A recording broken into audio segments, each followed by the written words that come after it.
Kethanapalli municipality BRS కైవసం చేసుకుంది. Chairman గా సంధ్యారాణి, వైస్ చైర్మన్ గా సిపిఐకి చెందిన సరిత ఎన్నికయ్యారు. కాంగ్రెస్ కౌన్సిలర్లు చైర్మన్ ఎన్నికకు దూరంగా ఉన్నారు.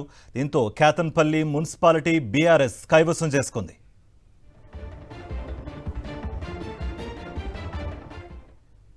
ఇదే అంశానికి సంబంధించి మరింత సమాచారం కేతనపల్లి నుంచి మా ప్రతినిధి రమణ అందిస్తారు. రమణ, కార్తీక్, అంటే దాదాపు 51 రోజుల ఉత్కంఠకు తెరపడిందని చెప్పుకోవచ్చు. ఎందుకంటే ఫిబ్రవరి 16వ తేదీన జరగాల్సిన ఎన్నిక ఉద్రిక్తతల నడుమన మొత్తంగా వాయిదా పడింది.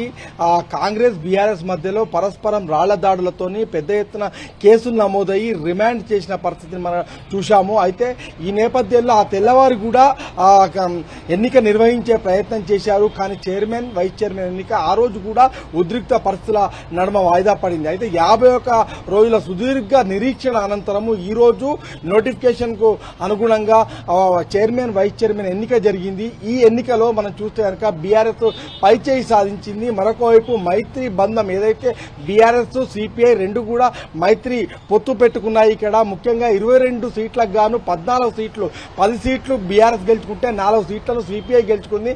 మ్యాజిక్ ఫిగర్ కూడా దాటిన తర్వాత ఉద్రిక్త పరిస్థితులకు దారితీసి వాయిదా పడ్డ ఎన్నికగా మనం చెప్పుకోవచ్చు.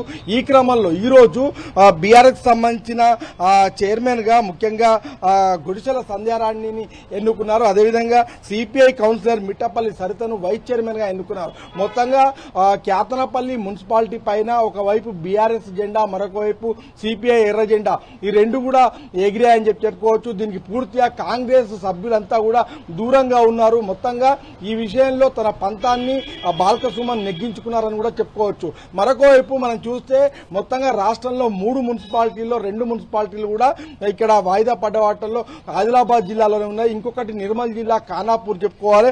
ఖానాపూర్ లో కూడా మనం చూస్తే ఖానాపూర్ లో కూడా ఇప్పుడు కొంత పరిస్థితి ఉద్రిక్తంగా ఉంది. ఎందుకంటే అక్కడ బొజ్జు పటేలు కొంత వాదన పెట్టుకుంటున్నట్టుగా తెలుస్తుంది. ముఖ్యంగా మున్సిపల్ చైర్మన్ ఎన్నికల నేపథ్యంలో ఆల్ఫాబెట్ ప్రకారము మౌనిక బీజేపీ అభ్యర్థి పేరును మొదట పిలవడాన్ని ఆయన అభ్యంతరం తెలియపరిచారు. ముఖ్యంగా తన కాంగ్రెస్ అభ్యర్థి చిన్న సత్యం పేరు మొదట పిలవాలని చెప్పేసి ఆయన అభ్యంతరం, వాగ్వాదానికి దిగిన పరిస్థితి నెలకొంది.